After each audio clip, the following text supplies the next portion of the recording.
Pablo Escobar crouches on a clay-tiled roof in the middle-class neighborhood of Los Olivos. His breath coming in short gasps as helicopters circle overhead like mechanical vultures. The man who once controlled 80% of the world's cocaine trade, who owned private jets and exotic zoos, who declared war on the Colombian state itself, is now trapped like a common criminal with nowhere left to run. It is December 2nd of 1993 in Medellin, Colombia. Below him, members of Search Block, Colombia's elite anti-narcotics unit, kick down doors and storm through houses. They follow radio signals that have led them to this moment. In his pocket, Escobar carries a small radio, the device that will seal his fate.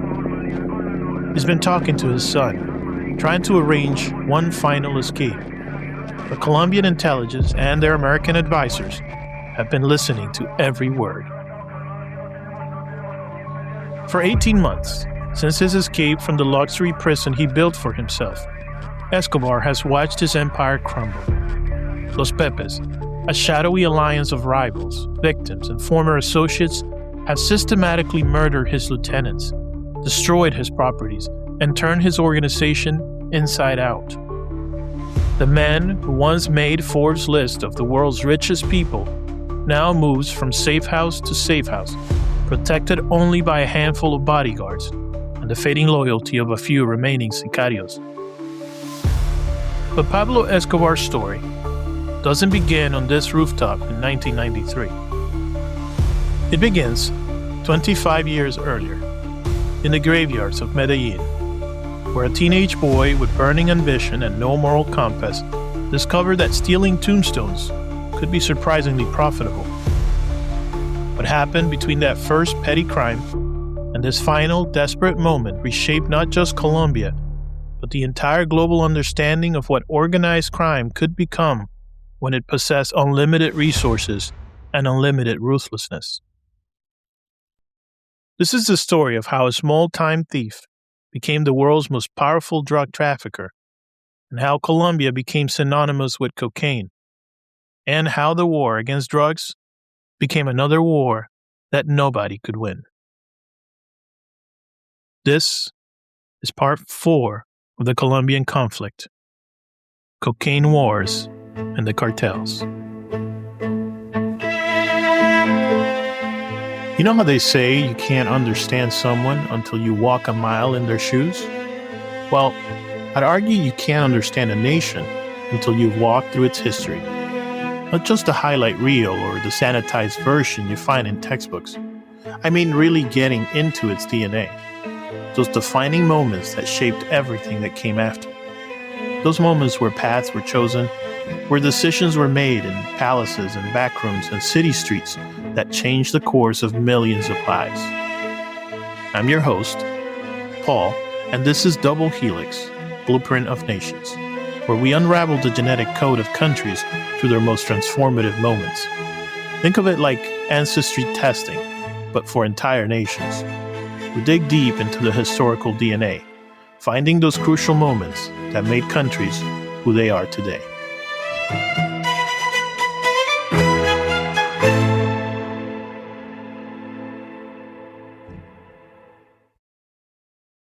Last time, we explored how the Colombian government's response to guerrilla warfare created paramilitary forces that proved more destructive than the enemies they were meant to defeat.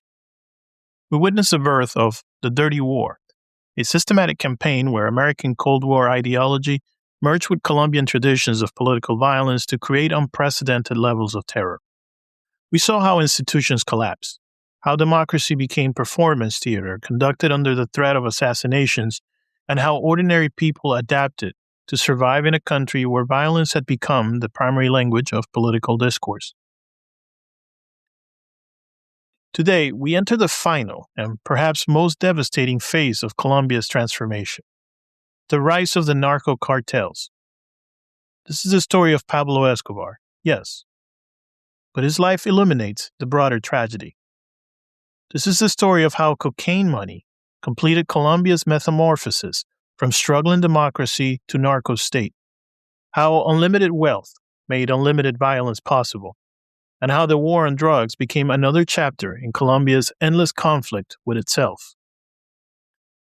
Here's something you need to know about today's Colombia before we begin. Most of the world knows Colombia because of drugs. Coffee, yes. Gabriel Garcia Marquez, certainly. And the extraordinary resilience of his people.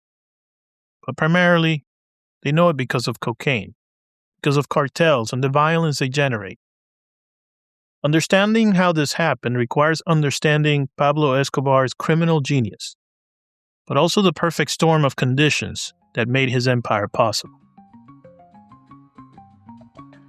First, we must understand what Colombia looked like before cocaine transferred it into the world's narcotics capital. In the 1960s, when young Pablo Escobar was learning his trade as a petty criminal, Colombia was known primarily for its marijuana exports. High-quality cannabis grown in the mountains of the Sierra Nevada and smuggled north hidden in banana shipments. The international cocaine trade during this period was dominated by traffickers in Argentina, Brazil, and Chile. Colombian traffickers, certainly, but primarily South American networks based elsewhere. Major cities like Buenos Aires and Rio de Janeiro served as the primary departure points for cocaine shipments, which typically passed through Havana before reaching markets in Florida or Spain. Colombia played a relatively minor role, ports like Cartagena serving mainly as transit points rather than command centers. But several factors were about to converge that would transform this equation entirely. First was geography. Colombia's unique position, with coastlines on both the Pacific Ocean and the Caribbean Sea, made it an ideal launching point for smuggling operations targeting North American markets. Its shared border with Peru and Bolivia, the world's primary coca-growing regions, meant raw materials were readily available. Its mountainous terrain and weak state presence in rural areas provided perfect conditions for clandestine laboratories and landing strips. Second was political chaos. As we've seen in our previous episodes, Colombia in the 1970s was a country where institutional authority had collapsed in vast regions of the country. Guerrilla forces, paramilitary groups, and corrupt officials created a patchwork of competing power, each able to be bought, intimidated, or eliminated by anyone with sufficient resources. Control was fragmented. Authority was contested. Law enforcement was compromised. And third was demand. Cocaine use in the United States exploded during the late 1970s, transforming from a niche luxury drug primarily used in Hollywood into a mainstream intoxicant associated with wealth, status, and success. Unlike marijuana, which was bulky and relatively low value, cocaine's compact nature and enormous profits made it the perfect smuggler's commodity. And into this perfect storm stepped a young man whose combination of intelligence, ruthlessness, and megalomaniacal ambition would make him the most powerful criminal in human history. Pablo Emilio Escobar Gaviria was born on December 1st, 1949, in Rio Negro, a small town outside of Medellin. His timing was significant. This was the exact moment when La Violencia was starting, and when Colombian society was learning that political differences justified unlimited violence, when entire regions were descending into systematic brutality. Young Pablo grew up in Envigado, a working-class neighborhood where opportunities were scarce and violence was ordinary. His father was a farmer who struggled to support the family. His mother was a schoolteacher who dreamed her children would escape poverty through education. But Pablo had different plans. Let me take you to a moment that captures his early criminal evolution.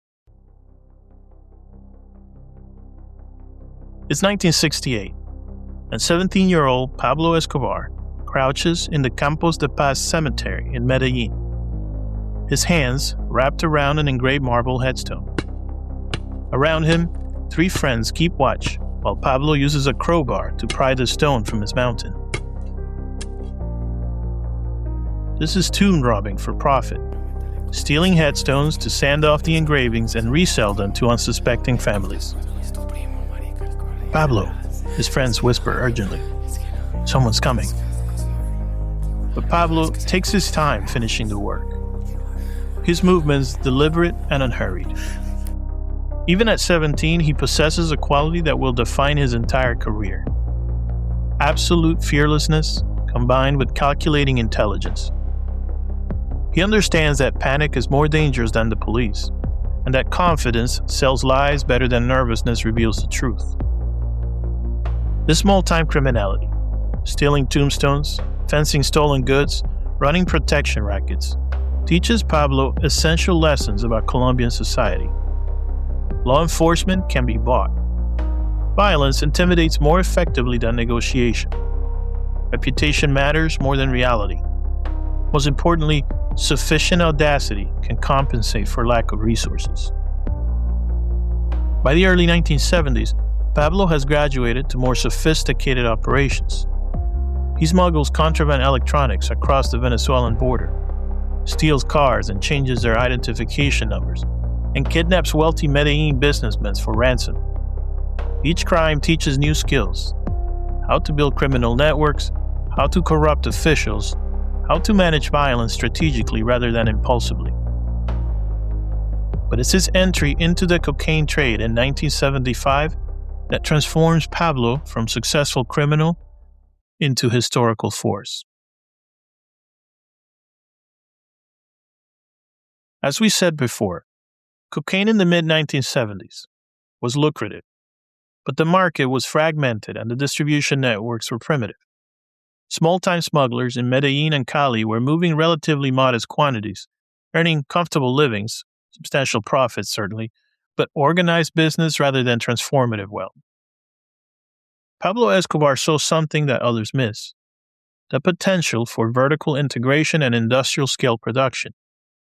While other traffickers were content to function as middlemen, buying coca paste from Peruvian and Bolivian producers, processing it into cocaine and selling it to American distributors, Pablo envisioned something far more ambitious: controlling every stage of production and distribution, from coca fields to street-level sales.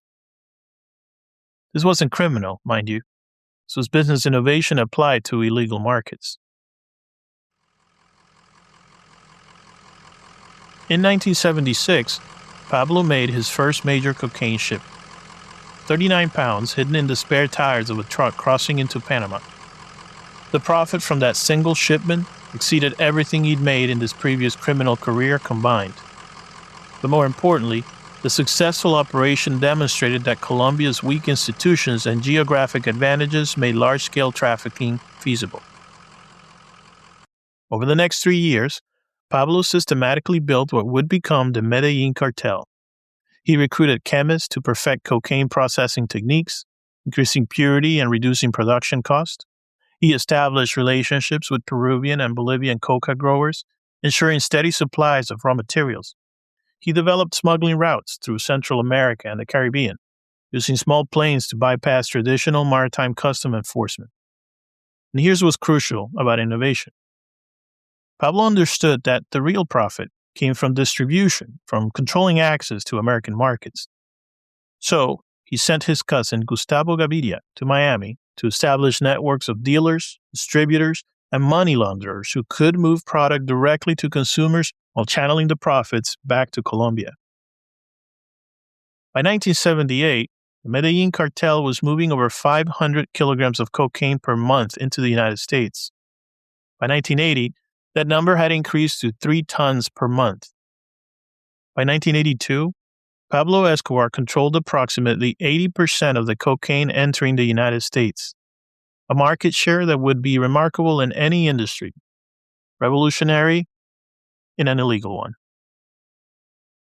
The profits were staggering beyond comprehension.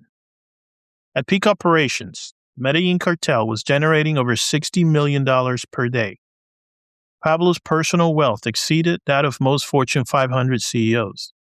He owned ranches, apartments, hotels, and office buildings across Colombia. He built a private zoo complete with hippos, elephants, and exotic birds. He commissioned a fleet of aircraft and submarines for smuggling operations. But wealth alone was boring. Pablo wanted something more fundamental: respect, legitimacy, and political power. Let me take you to Medellin in 1982, where 33-year-old Pablo Escobar stands on a makeshift stage in the barrio of Moravia, distributing cash to assembled families. He's wearing a simple white shirt and jeans. He is the people's millionaire, the criminal who cares when the government ignores. Mis hermanos, Pablo says, his voice carrying across the crowd with the practiced ease of someone who's learned to perform compassion. The government has forgotten you. Politicians in Bogota live in luxury while you struggle for clean water, electricity, and decent schools. But I remember where I came from. I am one of you. The crowd roars with approval as Pablo's workers distribute envelopes containing cash, as contractors begin building soccer fields and community centers that the government promised but delivered nothing for. This is narco-populism at its most effective, using drug profits to purchase political legitimacy, to transform criminal into benefactor, to make the people complicit in protecting their patron. Pablo's political ambitions extend beyond local popularity. In 1982, he runs for Colombia's Chamber of Representatives on the Liberal Party ticket, campaigning as a champion of the poor against corrupt elites. His platform combines populist economics with law and order rhetoric.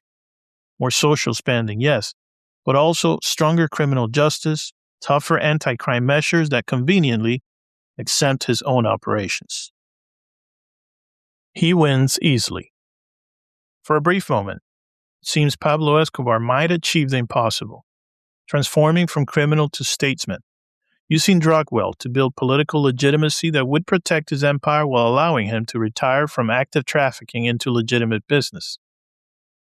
But Colombia's traditional elite was willing to tolerate Pablo's criminal activities only as long as he remained in the shadows. His political ambitions threatened the established order too directly. When Justice Minister Rodrigo Lara Bonilla publicly denounced Pablo as a criminal and a narco-terrorist in 1983, forcing his resignation from Congress, Pablo faced a choice that defined his subsequent trajectory. He could retreat to criminal operations, accepting that political legitimacy was impossible for someone of his background. Or he could declare war on Colombia itself, demonstrating that sufficient wealth and ruthlessness could challenge any authority. Pablo chose war. On April 30th of 1984, Minister Lara Bonilla's motorcade moves through Bogota Street with the full security detail befitting a cabinet minister. The traffic is heavy, forcing the convoy to slow as it navigates through crowded intersections. On a motorcycle, 50 meters behind, two sicarios, teenage assassins trained and paid for by Pablo Escobar, accelerate through traffic until they're alongside the minister's vehicle. The passenger on the motorcycle raises a MAC-10 submachine gun and fires in controlled bursts. 30 rounds shatter the minister's car window and tear through his body. The motorcycle speeds away before security personnel can even react. Minister Lara Bonilla is pronounced dead at the scene. The assassination marks the beginning of a campaign that will claim thousands of lives and fundamentally alter Colombian society. Pablo had killed before, rivals, witnesses, corrupt partners who betrayed him. But killing a government minister was qualitatively different. It was a declaration that the Colombian state was just another obstacle to be eliminated, another competitor in the marketplace of power. The government's response was predictable. Massive crackdowns, aggressive extradition agreements with the United States, military operations against cartel assets. These measures drove Pablo deeper into violence rather than into submission. Each government action produced escalating retaliation. Each arrest of cartel members triggered another assassination. Each police raid resulted in another bombing. By 1985, Colombia had entered a new phase of its endless conflict: narco-terrorism. But here's what made this different from the previous violence. Pablo possessed resources that dwarf anything available to guerrillas or paramilitaries. He could afford to wage total war against the Colombian state while simultaneously running a multinational criminal enterprise. The statistics from this period are staggering. Between 1984 and 1993, Pablo Escobar's organization was responsible for over 4,000 murders. They killed 3 presidential candidates, over 200 judges and prosecutors, dozens of journalists, and more than 1,000 police officers. They bombed the Colombian Supreme Court, destroyed a commercial airliner in flight, and detonated a massive truck bomb at the DAS intelligence headquarters in Bogotá that killed 70 people and wounded hundreds more. What Pablo Escobar demonstrated was that in Colombia, sufficient wealth could purchase sufficient firepower to challenge state authority, that democratic institutions survived only when armed groups permitted them to survive, and that law enforcement was effective only when criminals allowed them to be effective. Let me take you to a specific moment that captures both Pablo's brutality and the broader tragedy of narco-violence. It's June 22nd, 1994, 7 months after Pablo's death. Colombian soccer player Andrés Escobar stands outside a Medellin nightclub, trying to process what's about to happen. Days earlier, he accidentally scored an own goal during the World Cup match against the United States, eliminating Colombia from the tournament. The mistake was exactly that, a mistake. The kind that happens in soccer sometimes, the kind that haunts players but requires forgiveness rather than punishment. But Colombia in 1994 operates according to different rules. The mistake cost cartel operatives millions of dollars in gambling losses. And in a society where violence becomes the default response to disappointment, where human life is valued less than reputation or profit, an accidental own goal becomes a capital offense. 3 men approach Andrés in the parking lot. 12 gunshots echo off of surrounding buildings. Andrés Escobar dies on the pavement. Murder for making the wrong kind of mistake in a country where mistakes had become unforgivable.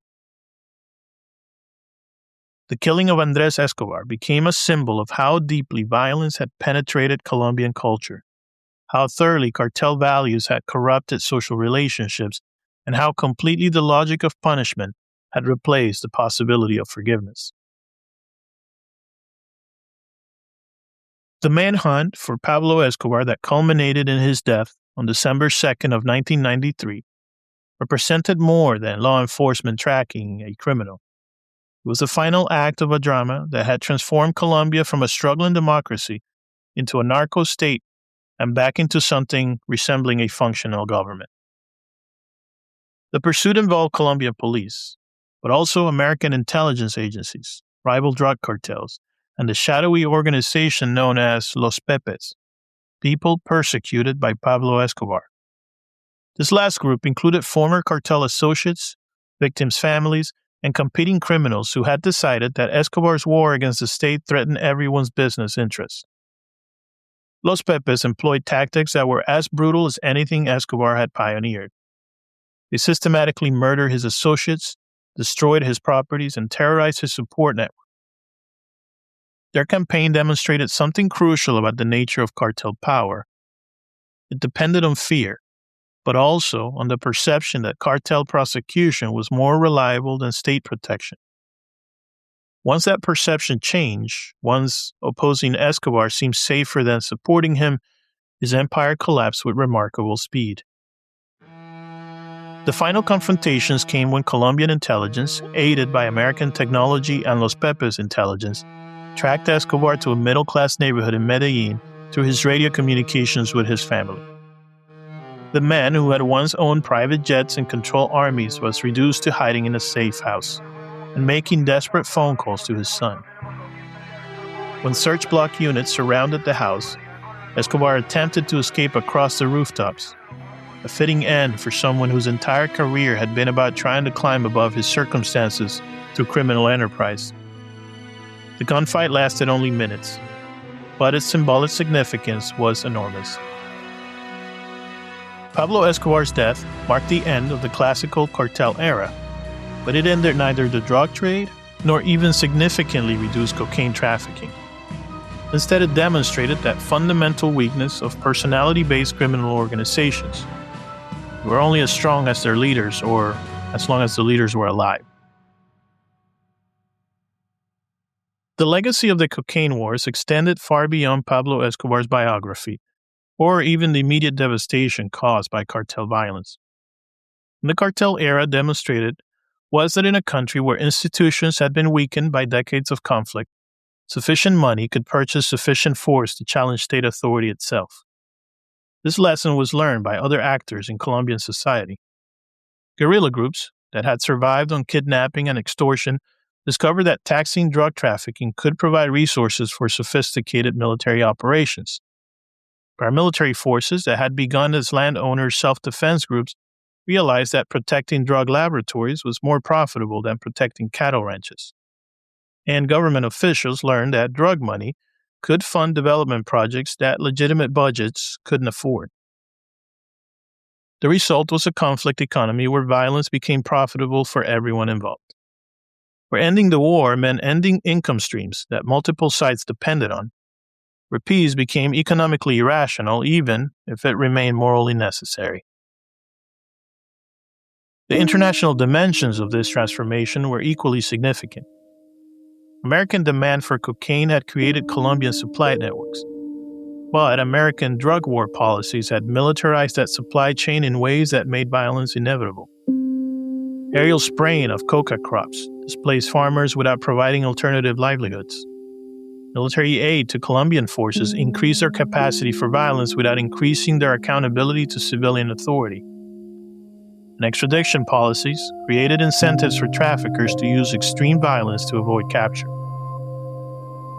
The unintended consequences of these policies often undermine their stated objectives.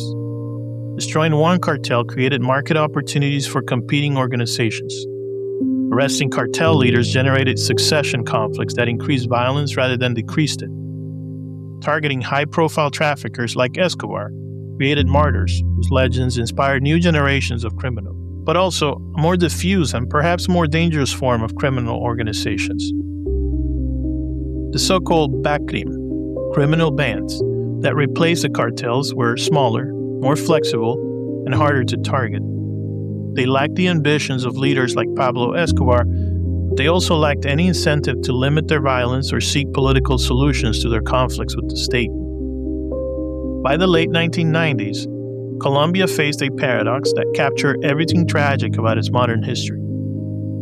The country had successfully eliminated the most powerful criminal organization in history, but violence levels remained catastrophically high. It had maintained democratic institutions through decades of armed conflict, but those institutions governed only fragments of national territory. It had achieved remarkable economic growth in urban areas, but rural regions remained trapped in cycles of poverty and violence that made development nearly impossible. The cocaine wars ended, but the underlying problems that made them possible, exclusion, inequality, weak state presence, normalization of violence, those remained unresolved. In our final episode of this series, we'll explore how Colombia had attempted to break these cycles through peace processes, truth commissions, and the extraordinary courage of civil society leaders who have refused to accept that violence is inevitable. We'll see how a country that seemed destined for perpetual war has begun the long and difficult journey towards sustainable peace. Next time, on Double Helix, we'll examine how Colombia has grappled with the monumental challenge of transitioning from war to peace, through historic negotiations that brought guerrilla commanders and government officials to the same table for the first time in decades, through truth and reconciliation processes that forced a nation to confront its darkest chapters, and through the ongoing struggle to build democratic institutions strong enough to withstand the pressures that created the conflict in the first place. Until next time, thank you for listening. We will see you soon.